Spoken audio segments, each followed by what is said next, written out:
আসসালামু আলাইকুম প্রিয় কিশোরগঞ্জবাসী, আপনাদের সামনে আবার আসলাম একটা বিষয় নিয়ে কথা বলার জন্য। আসলে আমি আসতে চাই না, এরপরেও বারবার আসতে হয়, কারণ কিছু কিছু বিষয় নিয়ে প্রতিবাদ না করলেও আবার হয় না। দেখেন, আমাদের সারা বাংলাদেশে যেখানে মামলা, মিথ্যা মামলা দেওয়া স্টপ হয়ে গেছে, আমাদের কিশোরগঞ্জ কিন্তু এখনও মিথ্যা মামলা থামে নাই। আজকে একটা মামলায় এফআইআর হয়েছে, যে মামলার বাদীর নাম জাহাঙ্গীর। ও ও ওর বাড়ি লতিফাবাদ, উত্তর লতিফাবাদ। ওর ভাই সুজন, সে কোর্টের মোহরি, সে আগে একটা মামলা করছিল, মিথ্যা মামলা। ওই সুজনেরই আপন মামাতো ভাই হলো জাহাঙ্গীর। ও বাদী হয়ে একটা মামলা করছে। এই মামলার মধ্যে আমাদের সিনিয়র নেতৃবৃন্দদেরকে আসামি করা হয়েছে, এবং বিশেষ করে আমাদের মাননীয় দেশরত্ন শেখ হাসিনা এবং তার বোন শেখ রেহানাকেও আসামি করা হয়েছে। এটা অত্যন্ত দুঃখজনক এবং আমি এটার তীব্র নিন্দা জানাই। এবং বিশেষ করে এখানে আমাকে আসামি করা হয়েছে, আমাকে 54 নম্বর আসামি করা হয়েছে। তাতে আমি একদম বিচলিত নই, কারণ আমি বঙ্গবন্ধুর আদর্শের সৈনিক। আমি মাননীয় দেশরত্ন শেখ হাসিনা কে ফলো করে আমি তার রাজনীতিটা করি, এবং আরও 1000 মামলা দিলেও আমি পিছপা হব না। কিন্তু এখানে আমার অনেক বন্ধুবান্ধব এবং আমার অনেক ছোটো ভাইচারি, যারা অনেকে পড়ালেখা নিয়ে ব্যস্ত, তাদেরকে এই ঢালাওভাবে মামলা দেওয়া হয়েছে। এবং এটা আজকে নতুন না, এর আগেও বেশ কয়েকটি মামলার মধ্যে আমার ভাই বন্ধু বান্ধবকে টার্গেট করে মামলা দেওয়া হইতেছে। আমি এর তীব্র নিন্দা এবং প্রতিবাদ জানাই। এবং বিশেষ করে আমি আমাদের কিশোরগঞ্জ জেলার বিএনপির যারা সভাপতি, সেক্রেটারি আছে, আমি তাদের দৃষ্টি আকর্ষণ করছি, অবশ্যই আপনারা এগুলা লাগাম টেনে ধরুন।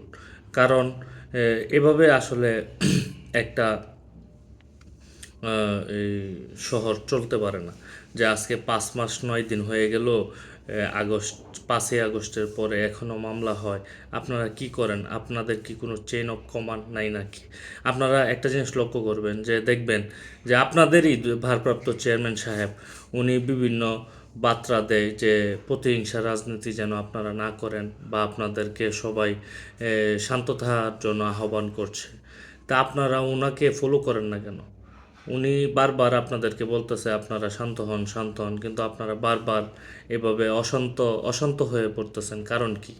কারণ আপনাদের যেই জুনিয়র যারা আছে, নেতারা আছে, বা এই যে সুজন বা সুজনের ভাই জাহাঙ্গীর, ওরা তো নেতাও না। ওরা কিভাবে মামলা এই গিয়া থানায় মামলা এফআইআর করায়? আপনারা যারা আছেন সভাপতি, সেক্রেটারি, তাদেরকে অবগত না করায়া কিভাবে একটা মামলা এফআইআর হয়ে পড়ে? এটা আসলে অত্যন্ত দুঃখজনক বিষয়। কারণ আমাদের কিশোরগঞ্জ শহর শান্তিপ্রিয় শহর, এখানে বারবার এভাবে প্রতিহিংসামূলক রাজনৈতিক মামলা দেওয়া আসলে অত্যন্ত দুঃখজনক বিষয়। আমি এটার তীব্র নিন্দা জানাই। আপনারা এগুলা দেখেন, আপনারা এগুলা একটা যারা আছে সিনিয়ররা যারা আছেন, সবাই মিলে বসেন, পয়সা এগুলোর একটা বিহিত করেন। নয়তোবা আবার যখন 5 বছর 10 বছর পরে আওয়ামী লীগ আসবে, আবার কিন্তু আমাদের যারা নেতৃবৃন্দরা আছে, যারা মামলা গাইছে বা যাদের বাড়িতে হামলা হয়েছে, তারাও কিন্তু আবার এই একইভাবে কিন্তু প্রতিহিংসামূলকভাবে আপনাদের নামে, বা যারা মামলার বাদী বা সাক্ষী হইতেছেন, আপনাদের কিন্তু 14 গোষ্ঠীর নামে পর্যন্ত মামলা দেওয়া হবে। তাই আমার কথা, আমি ছোট মানুষ, আমার কথা হইল যে আমরা প্রতিহিংসামূলক জিনিস থেকে বের হয়ে আসি। আসলে মামলা তো দিছেন, অনেক হয়েছে। আপনার প্রায় এই আজকে নিয়ে আরও 10টা মামলা হয়েছে, এফআইআর হয়েছে, আরও 2টা মামলায় পেন্ডিংয়ে আছে। তাই আপনারা দেখেন এগুলা নিয়ন্ত্রণ করা যায় কি না, এবং আমাদের শান্তিপ্রিয় শহরের যেন শান্তি আবার ফিরে আনা যায় কি না। দেখেন, এই মামলায় কিন্তু এই 3জন উকিল,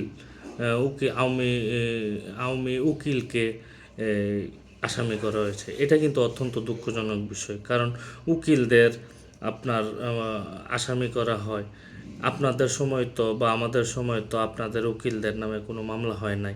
এখন সাংবাদিকদের নামে মামলা করা হয়, এখন ডাক্তারদের বিরুদ্ধে মামলা করা হয়। এটা কি এটা কি কোনো আইনে পড়ে, বা এটা কি কোন মানবতায় পড়ে? আসলে এটা আমি বুঝতে পারতেছি না।